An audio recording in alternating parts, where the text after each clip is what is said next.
اللہ کا ارشاد ہے وَمَا خَلَقْتُ الْجِنَّ وَالْإِنسَ إِلَّا لِيَعْبُدُونِ کہ میں نے جن اور انسان کو محض اپنی عبادت کے لیے وجود بخشا ہے، اور جس عمل کو عبادت سے تعبیر کیا گیا وہ دعا ہے۔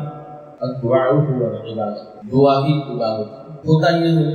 دعا کے اندر پہلے یہ ماننا پڑتا ہے کہ کوئی ہے جو سنتا ہے اور قبول کرتا ہے اور اسی کے پاس آتا ہے، تو اس کے اندر عقیدہ پورے کا پورا آ جاتا ہے۔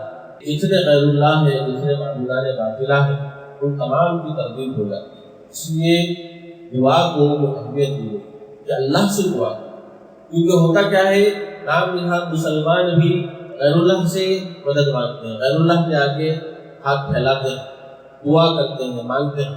اسی لیے اس کو عبادت کہا گیا دعا کو، کہ یہ جب بندہ صرف ایک اللہ سے مانگنا شروع کر دیتا ہے تو وہ شرک سے بری کر دیتا ہے۔ ایک اللہ سے مانگ، اب چاہے ضروریات ہو، خواہشات ہو، مشکلات ہو، انسان کو پکارنا پڑتا ہے اللہ رب العالمین، یہی دعا۔ اور اللہ کے رسول فرماتے ہیں الدعاء ينفع مما نزل وما لم ينزل، دعا فائدہ مند ہے، جو ہو گیا ہے یا جو ہونے والا ہے ان تمام کے لیے دعا فائدہ مند ہوگا۔ اب چاہے غریب سے غریب ہو یا امیر سے امیر ہو، مالدار ہو، بادشاہ ہو، تمام کو دعا کرنا ضروری ہے۔ اب مالدار یا بادشاہ یہ نہیں کہہ سکتا کہ مجھے کسی چیز کی ضرورت نہیں، لیکن یاد رکھیں کہ کوئی مالدار جنت خرید نہیں سکتا اور کوئی بادشاہ جنت یا جہنم کا بادشاہ نہیں ہے، تو ہر کوئی اس پروردگار کا محتاج ہے، دنیا میں بھی اور آخرت میں بھی سب اس کے محتاج ہے، دعا کرنا ہی کرنا ہے۔ اور اللہ تعالیٰ ان بندوں سے غصہ ہوتے ہیں، ناراض ہوتے ہیں جو اللہ رب العالمین سے دعا نہیں کرتے۔ من لم يسأل اللہ یغضب علیہ، جو اللہ سے دعا نہ کرے اللہ رب العالمین اس سے ناراض ہو جاتا ہے۔ تو برادر اسلام، یہ اللہ رب العالمین نے اپنے آپ کو ہمیشہ اویلیبل رکھا ہے۔ وَإِذَا سَأَلَكَ عِبَادِي عَنِّي فَإِنِّي قَرِيبٌ أُجِيبُ دَعْوَةَ الدَّاعِ إِذَا دَعَانِ وَلْيَسْتَجِيبُوا لِي وَلْيُؤْمِنُوا بِي لَعَلَّهُمْ يَرْشُدُونَ، جب میرے بندے میرے متعلق سوال کریں آپ سے تو آپ کہہ دیجئے کہ میرا رب بہت زیادہ قریب ہے، یعنی کہ میں بہت زیادہ قریب ہوں۔ اللہ تعالیٰ کا اویلیبل ہے، ہمیشہ اویلیبل ہے، 24/7 اللہ تعالیٰ ہمیشہ اویلیبل ہے، ٹائم ٹیبل کی پابندی کرنے کی ضرورت ہی نہیں ہے، ہمیشہ اویلیبل ہے۔ تم اس کو کبھی بھی کسی بھی وقت پکار سکتے ہو، اور اجیب دعوت الداعی اذا دعان، اور وہ وعدہ کر رہا ہے کہ میں دعا کرنے والے کی دعا کو، پکار کو سنتا ہوں اور قبول کرتا ہوں۔ تو چاہیے کہ وہ مجھ سے دعا کریں۔ پھر فرمایا مجھ پر ایمان لائے تاکہ وہ ہدایت پا جائے۔ تو دعا کرنا ایمان لانا ہے، اور دعا کرنا ہدایت پانے والوں میں سے بننا ہے۔ تو برادر اسلام، اللہ رب العالمین سے دعا کرنا ہے۔ وقال ربکم ادعونی استجب لکم ان الذین یستکبرون عن عبادتی سیدخلون جہنم داخرین۔ فرمایا اللہ رب العالمین نے، تمہارا رب کہتا ہے کہ مجھ سے دعا کرو، مجھے پکارو، میں تمہاری پکار کو سنوں گا، تمہاری دعا کو قبول کروں گا، اور جو میری اس عبادت سے جو ہے کنارہ کشی اختیار کرتے ہیں، یاد رکھو کہ ان کو میں جہنم میں داخل کر دوں گا۔ اتنی سخت وعید ہے۔ ہم دعا کو معمولی عبادت سمجھ رہے ہیں، یا کوئی تو عبادت ہی نہیں سمجھتا ہے، ایسا سمجھ رہا ہے کہ میرے اوپر ڈیپینڈ ہے، بالکل جب ضرورت آئے گی تو میں دعا کروں گا، ورنہ نہیں۔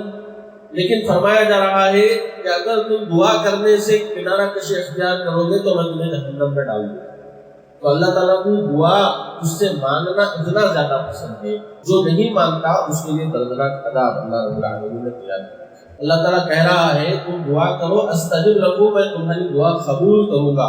تو عمر رضی اللہ عنہ فرماتے ہیں کہ مجھے دعا کرتے وقت کبھی یہ سوچ لائق نہیں ہوئی کہ اللہ میری دعا قبول کرے گا یا نہیں، کیونکہ مجھے اس کے وعدوں پر مکمل یقین ہے، اور جب میں دعا مانگتا ہوں تو اس کی رحمت اور مدد میرے ساتھ کھڑی ہو جاتی ہے۔ تو یقین کے ساتھ استجب لکم اللہ تعالیٰ وعدہ کر رہا۔ تو صحیح مسلم کی روایت ہے، نبی صلی اللہ علیہ وسلم نے فرمایا استجاب للعبد، کہ بندے کی دعا قبول کی جاتی ہے۔ اور اسی طرح فرمایا ما من عبد يدعو بدعاء الا آتاه الله مسألة، کہ جب کبھی بندہ اللہ تعالیٰ سے کسی چیز کا سوال کرتا ہے، دعا کرتا ہے، تو بندے کو ضرور عطا کیا جاتا ہے۔ اب چاہے وہی چیز عطا کر دے یا اس سے بہتر چیز عطا کر دے، یا مستقبل کی پریشانیوں کو دور کر دے، یا آخرت میں ذخیرہ کر کے رکھ دے اور بہت اس کا بڑا اجر عطا فرمائے۔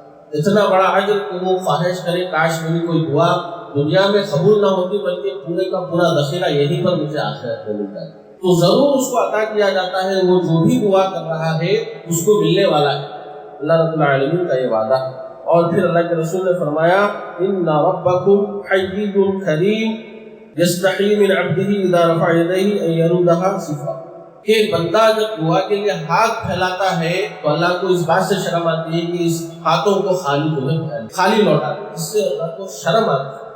تو اللہ تعالیٰ شرم و حیا کرنے والا ہے، خالی ہاتھ لوٹانے کو ناپسند کرتا ہے۔ تو اتنے بڑے خزانوں کے مالک اور اتنے بڑے عطا کرنے والے رزاق سے ہم جب مانتے ہیں تو اللہ رب العالمین ضرور عطا کرتا ہے۔ بس سوال یہ ہے کہ دعا کیسے کی جانی چاہیے، دعائیں کیسے قبول ہوتی ہیں، یہ سمجھنے کی ضرورت ہے۔ آپ دیکھیں گے اللہ کے رسول صلی اللہ علیہ وسلم دعا مانگتے تھے اللہم انی اعوذ بک من دعاء لا یسمع، اے اللہ میں ایسی دعا سے بھی تیری پناہ مانگتا ہوں جو سنی نہ جائے، جو قبول نہ ہو۔ تو دعا کیسے کی جانی چاہیے جو سنی جائے، جو قبول ہو جائے، جبکہ اللہ تعالیٰ کا وعدہ اَمَّن یُجِیبُ الْمُضْطَرَّ اِذَا دَعَاهُ وَیَکْشِفُ السُّوءَ وَیَجْعَلُکُم خُلَفَاءَ الْأَرْضِ أَإِلَٰهٌ مَّعَ اللَّهِ قَلِیلًا مَا تَذَکَّرُونَ، کون ہے جو مشکل میں پڑے گی جو ہے پکار کو سنتا ہے اور اس کے مشکلوں کو دور کر دیتا ہے۔ فرمایا کیا اللہ کے سوا بھی کوئی معبود ہے؟ تو بہت کم ہی نصیحت حاصل کرتے ہیں۔ تو جب اللہ تعالیٰ کا اتنا بہترین وعدہ ہے کہ کون ہے جو اس کے علاوہ سننے والا ہے، اور جو بندے اللہ کے علاوہ کسی اور کو پکارتے ہیں والذین یدعون من دون اللہ لا یخلقون شیئا وهم یخلقون اموات غیر احیاء وما یشعرون ایان یبعثون، تو اللہ تعالیٰ چیلنج کر رہا ہے کہ اللہ کو چھوڑ کر جن کو لوگ پکارتے ہیں وہ کسی چیز کو پیدا نہیں کر سکتے بلکہ وہ خود پیدا کیے گئے، ان کو یہ تک نہیں معلوم کہ وہ دوبارہ کب زندہ کیے جائیں گے، تو صرف اللہ کو پکارنا ہے۔ فَادْعُوهُ مُخْلِصِينَ لَهُ الدِّينَ، خالص اللہ ہی کو پکارنا ہے، اسی کی عبادت کرنی ہے، اسی سے دعا مانگنی ہے۔ تو جو اس عبادت کو اللہ کے سوا کسی اور کے لیے بجا لاتے ہیں، کسی اور سے مانگتے ہیں، ان کی کھول کھولی جا رہی ہے کہ وہ کیسے ہیں۔ اور فرمایا وَمَنْ أَضَلُّ مِمَّنْ يَدْعُو مِن دُونِ اللَّهِ مَن لَّا يَسْتَجِيبُ لَهُ إِلَىٰ يَوْمِ الْقِيَامَةِ وَهُمْ عَنْ دُعَائِهِمْ غَافِلُونَ، اس سے بڑھ کر گمراہ کون ہو سکتا ہے جو اللہ کے سوا دوسروں سے دعا کرتا ہے۔ فرمایا وہ قیامت تک اس کی دعا کو نہیں سن پائیں گے، نہیں قبول نہیں کریں گے، اور وہ اس کی دعاؤں سے غافل ہیں، ان کو شعور و احساس نہیں ہے کہ یہ مانگ رہا ہے بھی نہیں، وہ مرے پڑے ہیں، ان کو کچھ احساس ہی نہیں ہے۔ ایسے لوگوں سے جو ہے پکارتے ہیں، اور جنوں سے بھی پکارتے ہیں تو وہ استطاعت نہیں رکھتے، کیونکہ سب کا ہر چیز پر قادر صرف اللہ رب العالمین کی ذات ہے۔ تو اللہ کے رسول صلی اللہ علیہ وسلم نے ہر معاملے میں چھوٹی سے چھوٹی چیز ہو، بڑی سے بڑی چیز ہو، صرف اللہ سے مانگنے پر زور دیا۔ یسأل احدکم ربہ حاجتہ کلہا حتی یسألہ شسعا علیہ، تم میں سے ہر شخص کو اللہ ہی سے مانگنا چاہیے، اگر اس کے جوتے کا تسبہ بھی ٹوٹ جائے تو اسی سے مانگنا چاہیے۔ تو یہ بہت ہی حقیر چیز ہے، اپنے جوتے کا تسمہ ٹوٹ جائے، ڈوری ٹوٹ جائے، بٹن ٹوٹ جائے، تو یہ بھی جوتے کی چیز بھی جو ہے اللہ سے مانگنا چاہیے۔ تو یہاں پر بیان کیا گیا چھوٹی سے چھوٹی چیز ہو، بڑی سے بڑی چیز ہو، اللہ رب العالمین سے مانگنا چاہیے، غیر اللہ سے نہیں مانگنا چاہیے۔ تو برادر اسلام، ہم کیسے دعا کریں کہ اللہ رب العالمین قبول کریں؟ ایک اہم چیز جو بیان کی جاتی ہے دعائیں کیسے قبول ہوتی ہیں، اس میں تو کافی چیزیں ہیں، اس میں سے مختصر میں 2-3 چیزیں بیان کروں گا۔ کہ دعا کرنے سے پہلے باوضو ہو کر 2 رکعت نفل پڑھنے کے بعد دعا کریں۔ حدیث میں آتا ہے کہ حضرت سارہ رضی اللہ عنہ حضرت ابراہیم علیہ السلام کی بیوی ہے، جب وہ دونوں ہجرت کر رہے تھے تو ان کا گزر ایسے جگہ سے ہوا جہاں کا بادشاہ بڑا ہی ظالم و جابر تھا۔ وہ کیا کرتا تھا؟ عورتوں پر ہاتھ ڈالتا تھا برے ارادے سے۔ تو بتایا گیا کہ جب اس بادشاہ نے حضرت سارہ پر ہاتھ ڈالنا چاہا بری نیت سے، تو بتایا گیا فقامت توضا وتصلی، کہ سارہ رضی اللہ عنہ نے کیا کیا کہ وہ اٹھے، وضو کیا اور 2 رکعت نفل نماز ادا کی۔ اس کے بعد دعا فرمائی اللہم ان کنت آمنت بک وبرسولک واحسنت فرجی الا علی زوجی فلا تسلط علی ھذا الکافر، فرمایا اے اللہ اگر میں نے تجھ پر ایمان لایا ہے، میرے رسول پر ایمان لایا ہے اور اپنے جنگاہ کی حفاظت کی ہے، تو تو اس کافر کو مجھ پر مسلط نہ کرنا۔ تو پھر بتایا جاتا ہے کہ وہ جو ہے بیمار ہو گیا، وہ منجمد ہو گیا اور وہ مرنے کے قریب ہو گیا۔ تو حضرت سارہ نے دوبارہ اس سے دعا کی، اگر یہ مر جائے گا تو ہم پریشانی میں آ جائیں گے، تو اس کو زندہ رکھ۔ تو پھر وہ پھر سے سیدھا ہو گیا، شفایاب ہو گیا۔ تو اس نے کیا کیا، ان کی جو فضیلت دیکھی تو اپنی ایک بیٹی ہاجرہ کو ان کی خدمت میں بھیج دیا۔ تو یہاں پر دیکھیے کہ دعا کی جا رہی ہے، چاہے مانگا جائے، دعا کی جائے، مانگا جائے یا بددعا کی جائے۔ کسی نے ظلم کیا ہے تو اس کے خلاف اگر دعا کرنی چاہیے، جس کو بددعا کہتے ہیں، تو ان دو صورتوں میں بھی وہ بھی اثر انداز ہوتی ہے، یہ دو صورتیں بھی اثر انداز ہوتی ہیں۔ شرط یہ ہے کہ کرنا کیا ہے، وضو کر کے نماز پڑھ کے دعا کرنی چاہیے۔ اسی طرح کا ایک واقعہ حضرت انس رضی اللہ عنہ سے متعلق آتا ہے۔ تو حضرت انس رضی اللہ عنہ کی بصرہ میں زمین تھی، تو ان کو بتایا گیا ان کے خادمین نے کہ وہاں عرصے دراز سے بارش نہیں ہو رہی ہے، جس کی وجہ سے زمین قحط سالی کا شکار ہے۔ تو کچھ وقت کے بعد وہ وہاں پہنچے اور اپنی زمین سے کچھ دور ہٹ کر وہاں پر وضو کر کے 2 رکعت نماز پڑھی۔ فَاسْتَعَرَتْ سَحَابًا وَغَشِيَتْ أَرْضَهُ وَأَمْطَرَتْ۔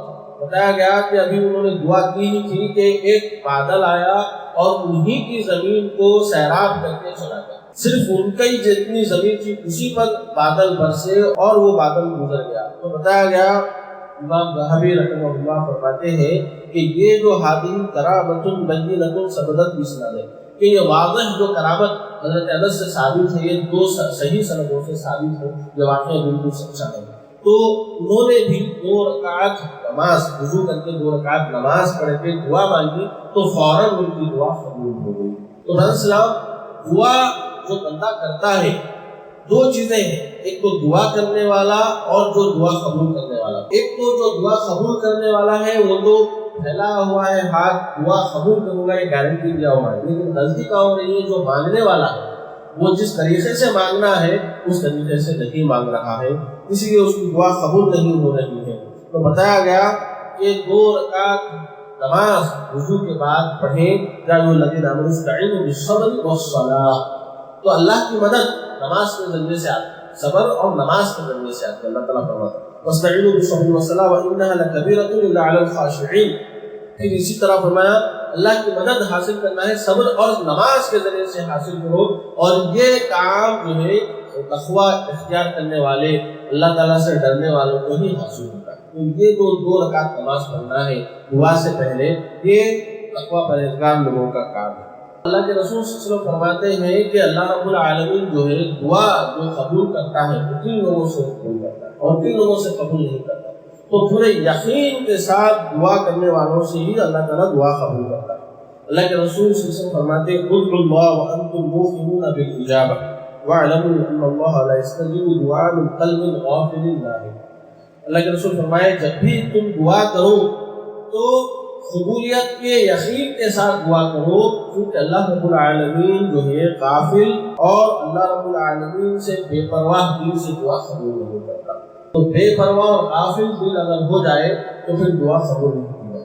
دعا کرنا ہے ایک معمول کے مطابق، لیکن یقین کی کیفیت نہیں ہے، تو اس طرح نہیں ہونی چاہیے۔ بعض مسجدوں میں دیکھا گیا کہ اجتماعی دعا کرتے ہیں لوگ، لیکن ان کا دماغ دل کہیں پر ہوتا ہے، نگاہیں کہیں پر ہوتی ہے، ذہن کہیں اور ہوتا ہے، دل کہیں اور ہوتا ہے، آمین آمین کہہ دیتے ہیں، چلے جاتے ہیں، کیا بولا جا رہا ہے وہ بھی نہیں پتا ہوتا، بس ایسے ہی رسمن جو ہے آمین آمین کہتے ہیں، کچھ پتہ ہی نہیں ہوتا۔ تو ایسے غافل دل سے، بے پرواہ دل سے اللہ رب العالمین دعائیں قبول نہیں کرتا۔ تو پورے یقین کے ساتھ اور پوری دلجمعی کے ساتھ اللہ رب العالمین سے دعا کرنا چاہیے، وَلْيَعْزِمْ مَسْأَلَتَهُ، کہ وہ ضرور پورے یقین سے مانگے۔ اللہ کے رسول نے فرمایا پورے یقین سے مانگے تو ہی اللہ تعالیٰ قبول کرتا ہے۔ حضرت عطا بن ابی رباح فرماتے ہیں جو بندہ ما قال عبد یا ربی 3 مرات الا غفر اللہ له، فرمایا کہ جو بھی بندہ یا رب 3 مرتبہ کہتا ہے تو اللہ تعالیٰ اس کی طرف متوجہ ہو جاتا ہے۔ تو تکرار بھی ہونی چاہیے، یقین کے ساتھ ساتھ تکرار بھی ہونی چاہیے، یا رب۔ جب یہ بندہ اللہ تعالیٰ کو 3 مرتبہ ندا لگاتا ہے تو رب العالمین اس کی طرف متوجہ ہو جاتا ہے۔ کیونکہ آپ دیکھیں گے امام حسن بصری رحمہ اللہ سے پوچھا گیا تو انہوں نے یہی جواب دیا کہ سورہ آل عمران کے آخری رکوع میں بندے 3 مرتبہ ربنا کہتا ہے تو اللہ تعالیٰ فرماتا ہے فاستجاب لهم کہ اللہ تعالیٰ ان کی دعائیں قبول کر لیتا ہے. تو ربنا ربنا 3 دفعہ وہاں پر آیا ہے آخری رکوع. تو اسی سے بتایا جا رہا ہے تو اللہ رب العالمین کو متوجہ کرنے کے لیے تکرار کرنے کی ضرورت ہے. دعاؤں میں تکرار کرنا چاہیے, یقین کرنا چاہیے, نماز اور وضو کے ساتھ انہیں دعا کرنی چاہیے. انشاءاللہ ہم کس طرح دعا کریں, کیا جو ہے ہم وسائل اختیار کر سکتے ہیں جس میں حلال ہے, اور اسی طرح کی دیگر باتیں ہیں انشاءاللہ مزید گفتگو ہوگی. ہم دعا کرتے ہیں رب العالمین سے کہ رب العالمین ہماری زبان میں تاثیر عطا فرمائے. اللہ رب العالمین ہماری دعاؤں کو قبولیت سے نوازے. رب العالمین جب تک رکھے, اسلام پر قائم رکھے, خاتمہ ایمان کی حالت میں فرمائے. اللہ رب العالمین ہمیں جو بیمار حال شفا کاملہ عاجلہ دائمہ نصیب فرمائے. رب العالمین ہمیں جو انتقال کریں گے اللہ رب العالمین مغفرت فرمائے. اللہ رب العالمین ہمیں جو بے روزگار ہے اس کو حلال سے لگائے, جو بیوی آئے نیک و صالح دعا نصیب فرمائے. آمین. اقول قولی ھذا استغفر اللہ لي ولسائر المسلمین من الذنب فاستغفروه انه هو الغفور الرحیم.